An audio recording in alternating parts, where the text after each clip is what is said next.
speaker, so let me make sure I do the proper, bring it up here properly, okay? So I got my little notes here. I always use my cheat notes if y'all haven't noticed already, right? To make sure I bring up our guest properly, okay? So she's a professional counselor, licensed chemical dependency counselor with over 18 years of combined experience. She is the CEO of Ginman Consulting and Counseling Associates, a therapeutic corporation, and the founder of Prosper Under Pressure.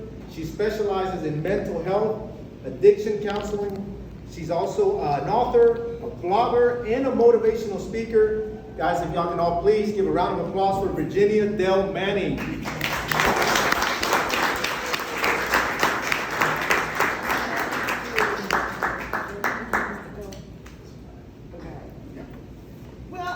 I hope you all have been having a fabulous night thus far. And I was at the women's event, and it was awesome. I love the food, I just have to say that. It was awesome, but the food was awesomer. That's even a word. But it was awesome. It was great camaraderie. That's what I like a lot, when we can communicate with people and you feel comfortable in the environment that you're in, which is why I joined the Entrepreneur Club, because I go to events quite frequently, and I don't have things that you can join, but I only join the ones that make me feel comfortable, to where I feel like no matter who I am, how I am, I belong, right?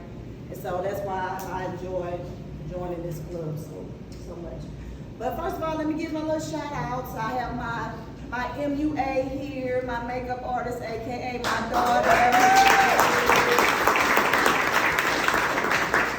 Yes, we thank her for this fabulous face you're seeing today. And then I have GMC's counseling protege. She just graduated with her master's from Lamar University in counseling.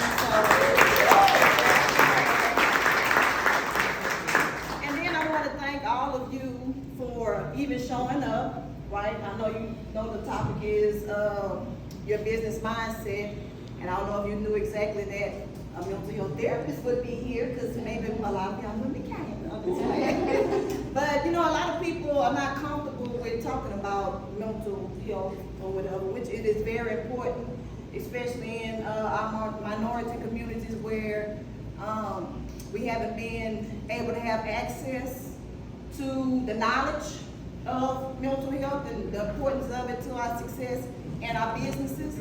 And so that's why I hope that by the end of my 20 minutes presentation, that I help you to be more comfortable with being aware of your mental wellness and the state of your mental wellness without feeling stigmatized or taboo or anything like that.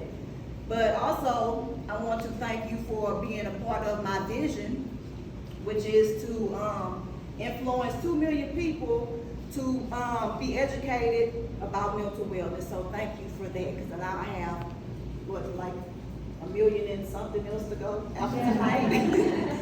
But so, as Juan introduced, I am a mental health therapist.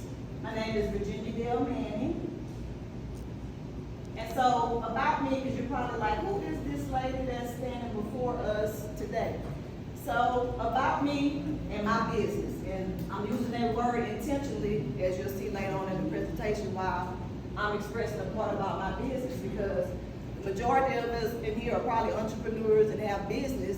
But tonight, when you think about your business, I want you to think about more than just your career, your empires that you're building or whatever, because you need to focus on more than just your business in order to have a successful business, right? You have a lot of other components of your business, as in yourself, that you need to focus on to be successful in your business. So me, my career, that's my serious business, right? That's my different components of my business.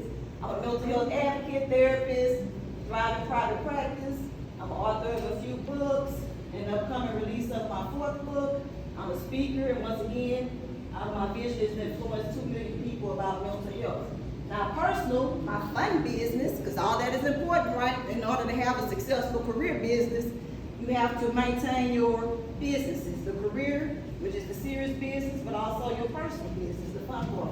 So I'm a mother of 4, I'm a grandmother of 7, and that's some pictures of the grandkids. I love to read, travel, and cook, and I'm a lifelong God. So that's a little bit about me, my businesses. All my grandkids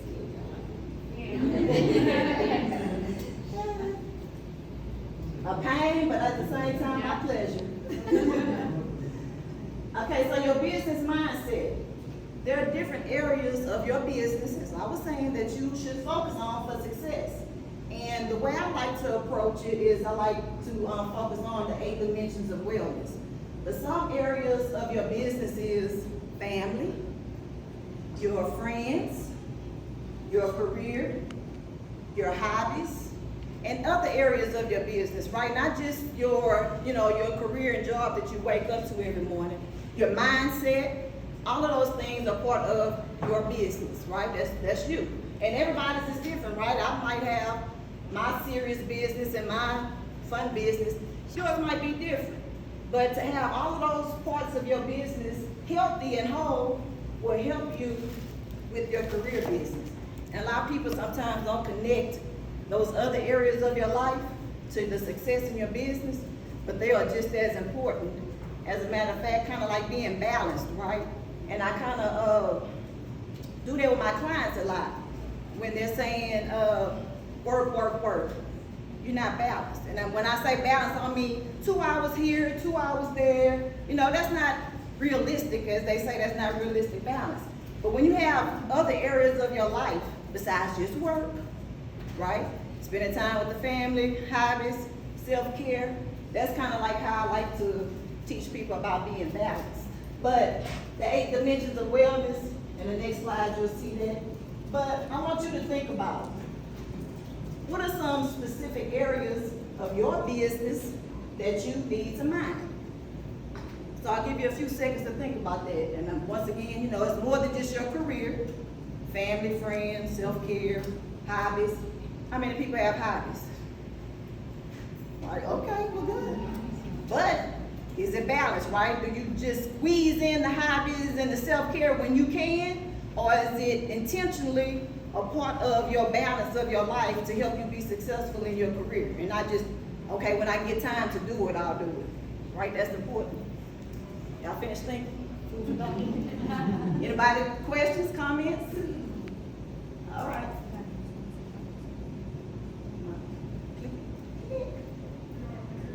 Okay. So this is the 8 dimensions of wellness that I was just mentioning, and the different aspects that you should focus on instead of just work, which is occupational. But that's most of what we just focus on instead of having a balanced life and focusing on these other areas of our life. And this is the 8 dimensions of wellness, which is what I like to focus on because, I know, well, from my standpoint, you'll find out why, I guess part of the next slide. But I'm not too much of an advocate of psychotropic medications. I don't knock you if you have to take them, because most people do. But that's not how I like to help people to live a healthy life. Like, I like to be a little more natural, understand if you need to do what you need to do, fine. But, I don't know, I would ask a question, but I know people private. But I'm going to ask it anyway. If you want to raise your hand, you can, that's fine too. So how many people see therapists, has seen a therapist, or have seen a therapist before? Nobody? Okay, good. Kudos to you, and the kudos for even raising your hand and not being ashamed. That's important. Now, how many people have seen a psychiatrist for medications? You have, right? So let me ask you a question, if you don't mind being transparent. When you were seeing a psychiatrist, were you prescribed meds? Yes. Were you seeing a therapist as well? No. See, best practices is that if you see a psychiatrist and you're taking medications, because the medication is kind of like just calming the symptoms, right? You're not shaky anymore, you don't have heart palpitations or whatever. Made it worse. Made it worse? See, yeah. But you know why? Because you wasn't seeing a therapist as well. Best practices is if you see a psychiatrist and you get psychotropic medications, you should also be seeing a therapist too. A lot of people think they're the same, but they're not. The psychiatrist give you the medications, that's their job, But the therapist helps you to deal with the situation, one of these right here, so that you can develop some type of plan or coping strategies or whatever, but the meds don't do it. People think the meds do it, but it doesn't. It just calms the symptoms, so it seems like you okay. But the meds don't work anymore because you never got okay because you didn't deal with this stuff right here. So this kept escalating, but you know, the meds. I didn't like it. I ended up in a cold chocolate. And that was a process too. Yeah, it is. Yeah. So that's why, and let me go to my next slide, but the reason why I'm not into the psychotropic medications, and this is my purpose, and this is a little bit about why mind your business. And your business, your purpose, which is I'm going to get to, drives your mental mindset. So whatever your purpose is in life, whatever your purpose is in career, and this lady up here is my purpose. Why I'm a mental health therapist, that's my mom. She had mental health, she had mental health issues, severe depression. After her mother passed away, she, had severe depression. She was going to a psychiatrist, but she wasn't going to a therapist. So she was pretty much reliant on those medications. And on her third attempt, she completed her suicide on her medications, right? So that's why I don't like medications. I don't knock them, but if you have to do them, fine. But I would like a healthier way to manage your mental wellness, because I truly believe, which is why I'm a therapist today, if I had been educated, not a guarantee that I could have kept her from doing it, but I could have provided more support. Maybe I could have helped her by educating her or being there when she needed me the most because I saw the signs or whatever. But that's my purpose. But just think about your purpose. So that's me as a little kid, that's her and my older sister, and then that's her and my younger brother, when we were younger. But now today, we all, kind of stuck on that, her committing suicide, right? And so that's why I don't do psychotropic medications. But think about what your purpose is, right? Why do you need to have your mindset in order? What is it that you need to do or help other people with or go? Whatever your business is probably related to your business 9 times out of 10, because whatever your business is, sometimes that's where our purpose comes from, because we're passionate about it. What they say, you find your purpose by something that you'll do, even when you sick or, for free and all that kind of stuff. So that's where, your purpose comes from, which is that's my purpose. And you need to help, today I need a healthy mindset to deal with my purpose, right? Because if I ain't have a healthy mind, like this, that healthy mindset, if my mindset wasn't healthy, I wouldn't even be able to deal with what her mindset was growing up, right? So that kind of drives me to, first of all, check my dimensions of wellness to make sure everything is intact. And it takes you stopping. This is like one of the things we hate to do because we're so busy working in our businesses, career businesses. We don't stop and think about our health and our wellness, especially the mental part, right? Am I spending enough time with my kids? Am I going to the gym? Am I drinking enough water? Am I taking my vitamins? You guilty? What? You smiling over it? And I just work, thinking that, not taking a break and just working and not taking breaks, I'm going to be more productive, but that's not being more productive, because once again, this is what I tell my clients. Working 9 to 5, right? Oh, I'll stay a few hours extra because I need to finish this assignment or whatever. Then you end up staying 2 extra hours. Oh, I can't leave, I got to finish, I can't leave, I got to stay. 2 more hours. But guess what? If you go home at 5 o'clock, there's exceptions to the rule, and refresh, start over in the morning, that 15-minute task that was taking you 2 hours, you go home and refresh, it'll take you 15 minutes. But you try to work over and longer, taking you forever to do a 15-minute task, and then you beating yourself up, talking about, I'm not smart anymore. I'm not good at my job. It's taking me longer to do this. I never took this long before to do this job or whatever. And so, but you need that self-care, right? You know what your limits are. I need to go home, take a break, start fresh the next morning, get it done just like that, right? And another thing, like, you wonder why somebody getting the promotions and the raises and you working those long extra hours, but they never there. They taking their breaks. They going home and get refreshed. They come back in the morning, they doing their job, they communicating with their supervisor or boss because they refresh, their mind could think, their mind could be creative bam, they getting the promotions and the raises, right? What's next? So healthy business mindset challenges.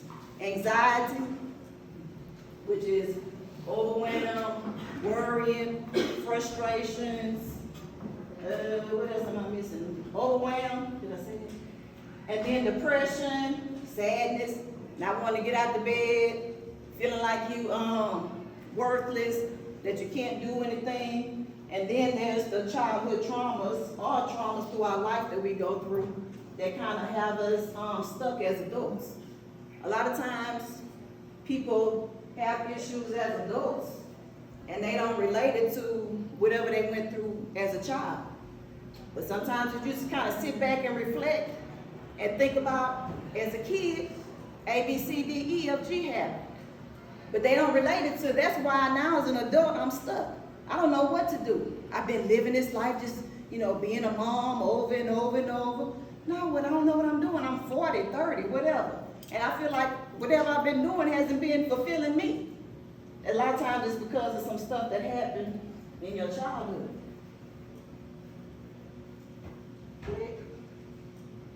We're here.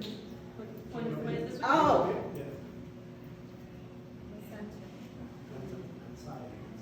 okay. So here are 3 ways to overcome your business mindset challenges. Number 1, know yourself. A lot of us are scared of ourselves. That's a part of being aware, right? Because what they say, you can't fix what you don't know that you need to fix.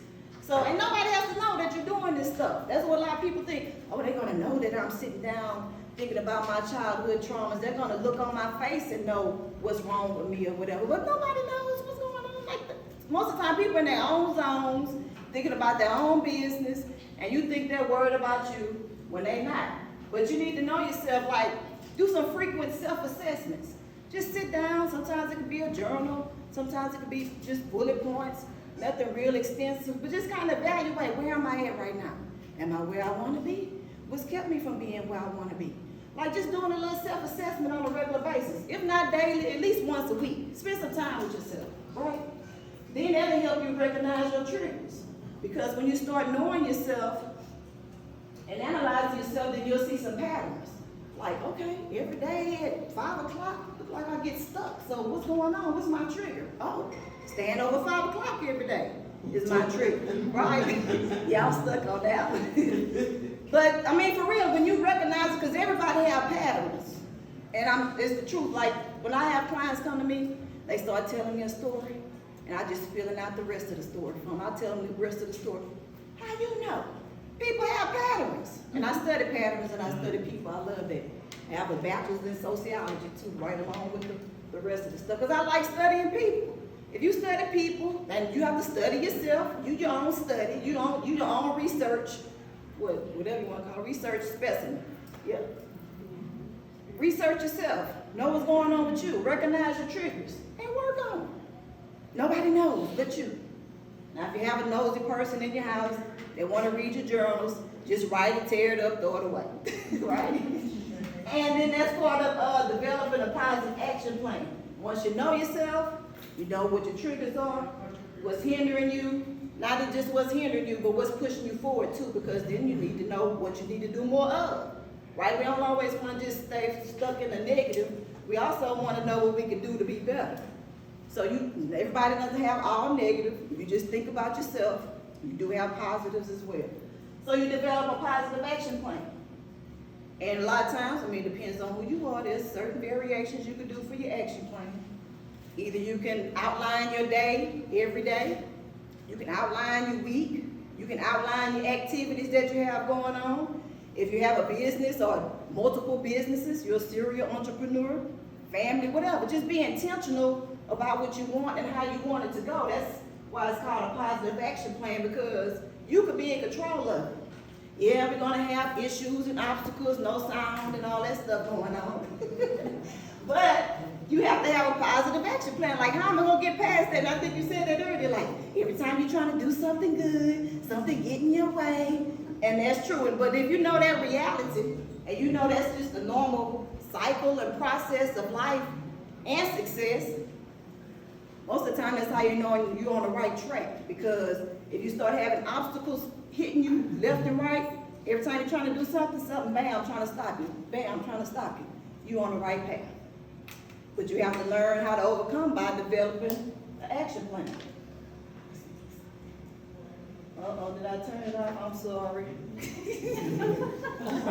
See that? See how I'm giving y'all some good stuff, and you see how? You just dropping gems on it. Okay. You started to drop some See real how, gems. how that work like that? Uh-oh, too far, it's okay. You have to Is it wait one more that way? way. The sensor.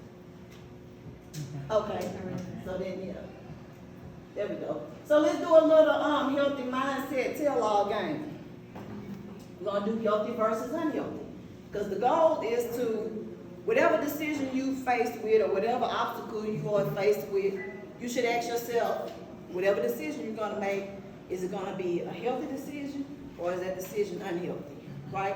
That'll pretty much help you know if that's what you should do or not. Is what I'm determining or deciding healthy or unhealthy? And typically we wanna steer towards the what? Healthy, right. So here we go, let's do these couple of little things. Let me see about if you know about the healthy versus unhealthy. So working extra hours to finish a project. Unhealthy. Unhealthy. So let me tell you a little bit about how we can make that healthy. First of all, if it's like a holiday, you got a special occasion, you want to go on a vacation, you need some extra money, it's going to help you go on, get a promotion or whatever, then go ahead and work those extra hours, right? Because it's for a reason, it's intentional. You have a goal. You're going to get something out of it, so you feel better about, I have to work these extra hours. But it should not be the norm. The norm should be, I get off at a specific time, and on occasions, I have to work late or come in early or whatever, right? So it could be healthy or unhealthy, depends on what you do with it, right? Crying, is it healthy or unhealthy? No.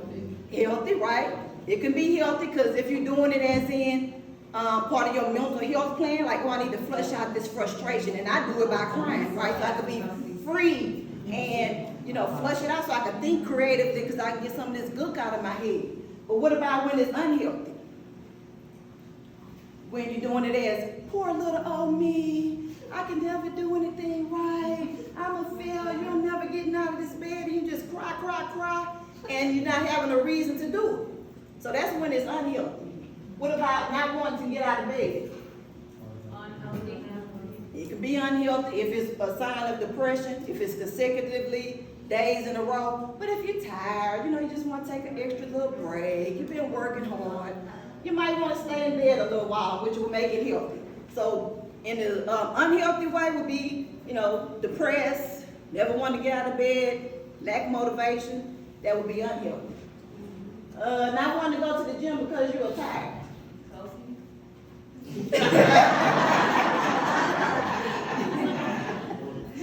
Okay, so it could be healthy, you're right. You're tired. Yeah, you're tired, right. But what if you do it consecutively for days in a row, or it's because you set this goal of being on a health plan, and you said that I need to do it this many times to lose this many pounds or whatever. So in everybody's specific situation, determine if it's healthy or unhealthy, right? Because it could be healthy for you, then you're right. Anger. Unhealthy. It could be both. When do you think anger is unhealthy? When you're taking it out. When you snap, take it out on people, putting holes in the wall, don't want to do things constructively. When is anger healthy? When it's necessary. Like when? When you stub your toe and you're mad.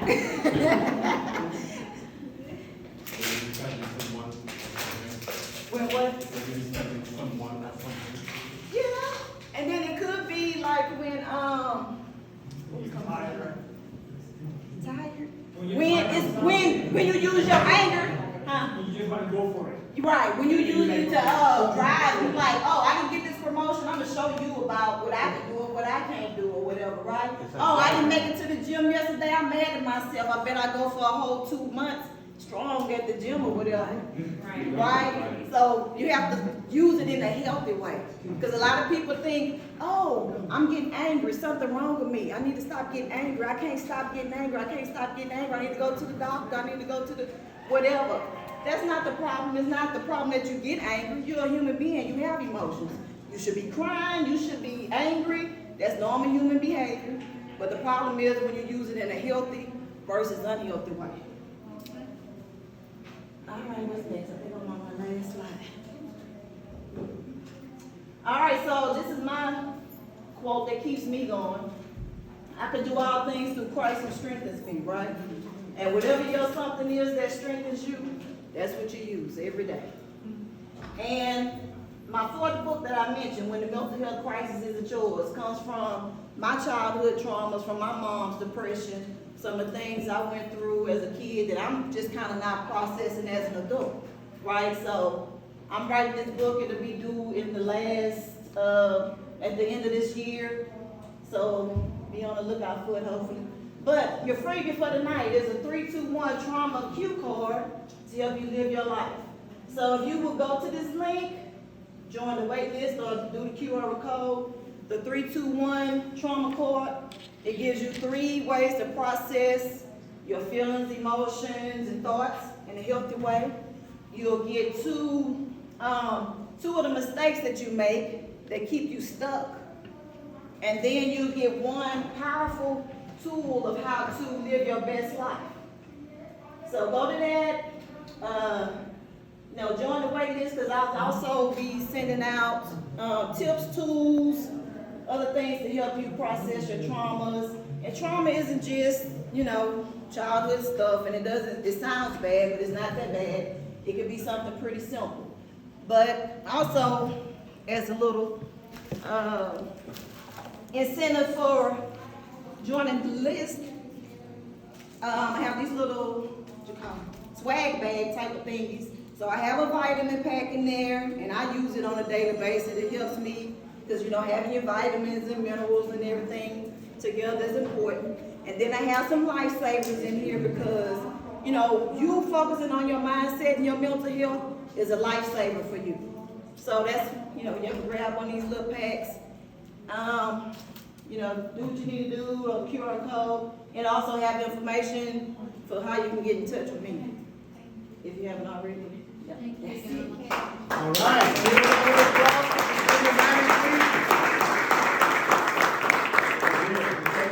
Thank you on behalf of the whole Entrepreneurs Club team, and I hope everyone here got some notes. I'm just going to go real briefly. This is what I got from Virginia. First, 8 dimensions of wellness. So I wasn't totally aware about the 8 dimensions, so I got the 8 dimensions of wellness down. I took a picture of it. I took note on self-care and taking your breaks. I'm 100% with that. And I also heard that from one of my other friends, also taking these mini vacations, a friend that I have back there in the corner. The business mindset challenges, getting to know yourself, recognize your triggers, and develop a positive action plan. Thank you, Virginia. I got notes of it, so I'll try to implement these myself. So, thank you once again for the opportunity to give a round of applause. By the way, guys, we're passing out right now some tickets, so we're going to be doing a raffle. So if you stay to the very end, we're going to be raffling several things. So stick to the